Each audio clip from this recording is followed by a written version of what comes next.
Hi every one, എൻ്റെ ചാനലിലേക്ക് സ്വാഗതം. ഞാൻ ഇന്ന് ബൊഗെയിൻ വില എന്നുള്ള മലയാള സിനിമയെ കുറിച്ചാണ് റിവ്യൂ എഴുതാൻ പോകുന്നത്. ബൊഗെയിൻ വില നമുക്ക് റീസെൻ്റ്ലി റിലീസായ ഒരു മൂവിയാണ്. അതിൽ ജ്യോതിർമയി, കുഞ്ചാക്കോ ബോബൻ, ഫഹദ് ഫാസിൽ എന്നിവർ അഭിനയിച്ചിട്ടുണ്ട്. ആ മൂവി എനിക്ക് ഇഷ്ടപ്പെട്ടു. പക്ഷെ അത് ഭയങ്കര കിടിലമാണെന്നൊന്നും പറയാൻ പറ്റില്ല. അതൊരു ഓക്കെ മൂവിയാണ്. ഫസ്റ്റ് ഹാഫ് നല്ല രസമാണ്. നമ്മളെ പിടിച്ചിരുത്തും. നമുക്ക് എന്താണ് സംഭവിക്കുന്നത് നമുക്ക് അറിയാൻ പറ്റില്ല. We will keep thinking. നമ്മൾ എന്താണ് സംഭവിക്കുന്നത്, എന്ത് പറ്റി, അതൊന്നും നമുക്ക് മനസ്സിലാവില്ല. സെക്കൻഡ് ഹാഫ് കൊണ്ട് ഒരുമാതിരി കലവടച്ച പോലെ കുഴപ്പമില്ല എന്നേ പറയാൻ പറ്റുള്ളൂ സെക്കൻഡ് ഹാഫ്. ഫസ്റ്റ് ഹാഫ് നല്ലതായിരുന്നു, സെക്കൻഡ് ഹാഫ് ഓക്കെ ആയിരുന്നു. പിന്നെ ഏറ്റവും കൂടുതൽ പറയാനുള്ളത് ജ്യോതിർമയുടെ ആക്ടിങ് ആണ്. ജ്യോതിർമയി നന്നായിട്ട് അഭിനയിച്ചിട്ടുണ്ട്. അവര് ഒരു രക്ഷയില്ല എന്നുള്ള രീതിയിൽ നന്നായിട്ട് അഭിനയിച്ചിട്ടുണ്ട്. നമുക്ക് ആ ക്യാരക്ടറിനെ ഫുള്ളായിട്ട് മനസ്സിലാവും. നമുക്ക് അവരുടെ ആ ഒരു വിഷമവും അവർക്ക് തോന്നുന്ന ഫ്രസ്ട്രേഷനും ഒക്കെ നമുക്ക് തന്നെ തോന്നും. അത്രയ്ക്ക് അവർ നന്നായിട്ട് ആ ക്യാരക്ടറിനെ കൺവേ ചെയ്തിട്ടുണ്ട്. ഹോളിവുഡ് ലെവൽ ആക്ടിങ് ആണ്, അത്ര നന്നായിട്ട് ചെയ്തിട്ടുണ്ട്. പിന്നെ കുഞ്ചാക്കോ ബോബന്റെ ആക്ടിങ് ഓക്കെ ആണ്. എനിക്കങ്ങ് ഭയങ്കരമായിട്ട് കിടിലമാണെന്ന് തോന്നിയില്ല. ഫസ്റ്റ് ഹാഫിൽ നന്നായിട്ട് ചെയ്തിട്ടുണ്ട്. സെക്കൻഡ് ഹാഫിൽ കുഞ്ചാക്കോ ബോബൻ എന്തോ ഓക്കെ ആണെന്നേ തോന്നിയുള്ളൂ. ഫഹദ് ഫാസിലുണ്ട്. പിന്നെ ഫഹദ് ഫാസിലാണല്ലോ. പക്ഷെ ഫഹദ് ഫാസിലിന് അങ്ങ് അഭിനയിച്ച് തകർക്കാൻ വേണ്ടിയുള്ള ഒന്നും ആ റോളിൽ ഇല്ലായിരുന്നു. അതൊരു കാര്യമാണ്. ബിക്കോസ് ചെറിയ റോളാണ്, കൊച്ചു റോളായോണ്ട് അതിലങ്ങനെ കൂടുതൽ അഭിനയിക്കാനൊന്നും ഇല്ല. അതുകൊണ്ട് ഫഹദ് ഫാസിൽ ഓക്കെ ആണെന്നേ പറയാൻ പറ്റുള്ളൂ. പിന്നെ എനിക്ക് ഏറ്റവും കൂടുതൽ പറയാനുള്ളത് ഈ സിനിമയുടെ സിനിമാറ്റോഗ്രഫിയാണ്. അതായത് ക്യാമറ സിനിമാറ്റോഗ്രഫി നന്നായിട്ട് ചെയ്തിട്ടുണ്ട്. പല ഷോട്ടും ഏരിയൽ ഷോട്ടാണ്, ഡ്രോൺ വെച്ച് എടുത്തിട്ട് മേളിൽ നിന്ന് എടുക്കുന്നത്. അത് നന്നായിട്ട് ആ ലൊക്കേഷനെ നന്നായിട്ട് കാണിച്ചിട്ടുണ്ട്. നല്ലൊരു ലൊക്കേഷനാണ്. അപ്പൊ ആ ലൊക്കേഷനെ നന്നായിട്ട് കാണിക്കുന്നുണ്ട് ആ സിനിമയ്ക്കകത്ത്.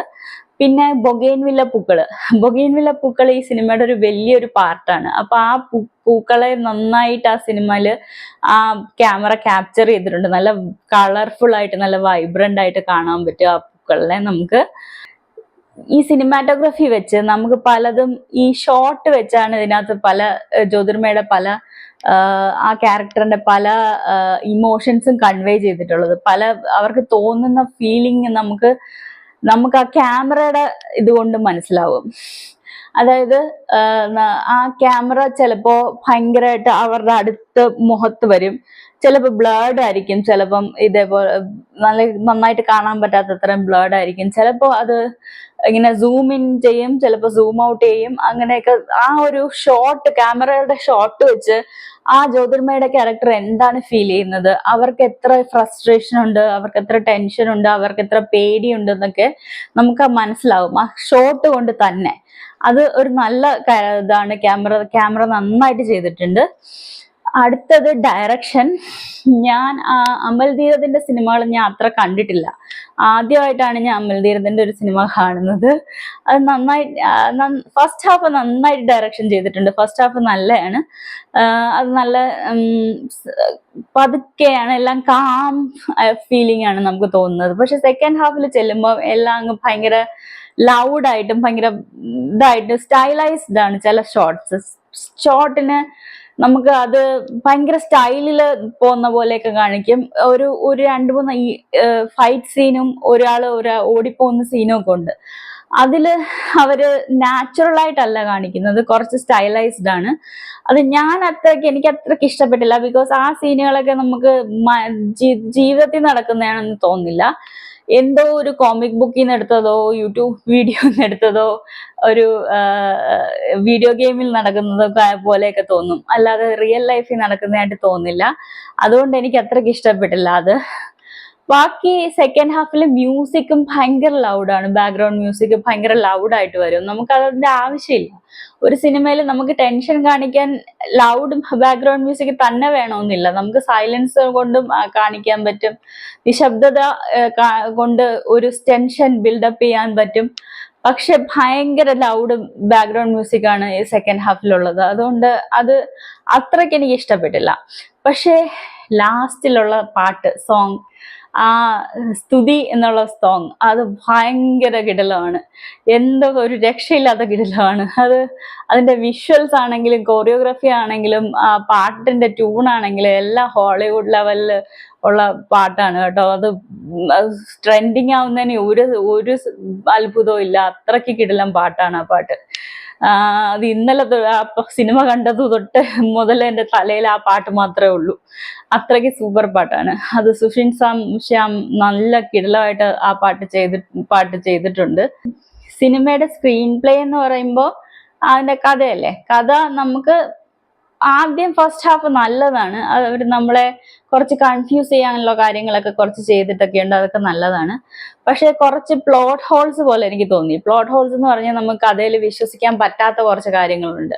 അത് 2-3 കാര്യങ്ങളായിട്ട് എനിക്ക് ഉണ്ടെന്ന് എനിക്ക് തോന്നി. ചിലതൊരു കോയിൻസിഡൻസ് ഒരു കാര്യം ഉണ്ടായിരുന്നു. പിന്നെ ഏറ്റവും വലിയ പ്ലോട്ട് ഹോൾ എന്ന് എനിക്ക് തോന്നിയത് ഒരു CCTVയുടെ കാര്യമാണ്.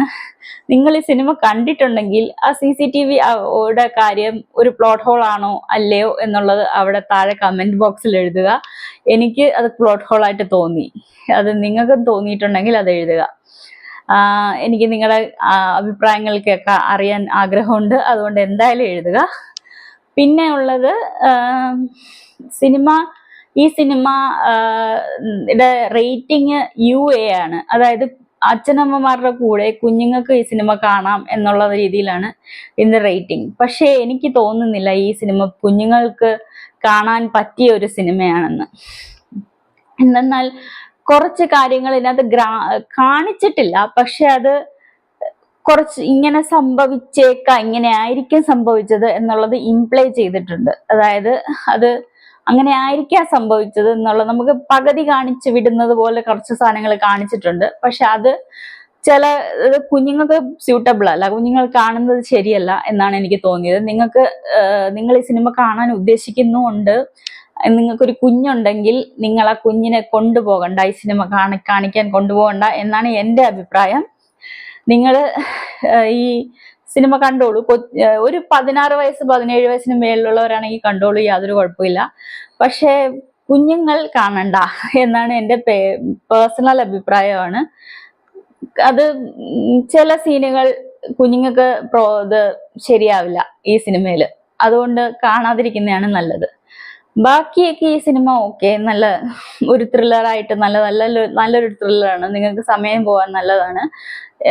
ഫാമിലി ആയിട്ട് പോയി കാണാൻ പറ്റുന്ന ഒരു സിനിമ അത് വെച്ചാൽ കുഞ്ഞുങ്ങൾ പോകണ്ട, ബാക്കി എല്ലാവരും മുതിർന്നവരാണെങ്കിൽ എല്ലാവരും പോയി കാണാം. നല്ലൊരു ത്രില്ലറായിട്ട് തന്നെ ഞാൻ ഇതിനെ കൺസിഡർ ചെയ്യുന്നു. അപ്പം അത് നിങ്ങൾ കാണുക. അല്ലെ, കണ്ടവരാണെങ്കിൽ നിങ്ങൾ എന്താണ് ഈ സിനിമയെ കുറിച്ച് നിങ്ങൾക്ക് ഫീൽ ചെയ്യുന്നതെന്ന് കമന്റ് ബോക്സിൽ എഴുതുക. Please like and subscribe. എത്രയേ ഉള്ളൂ ഇന്നത്തെ video. Please like and subscribe. Thank you. By.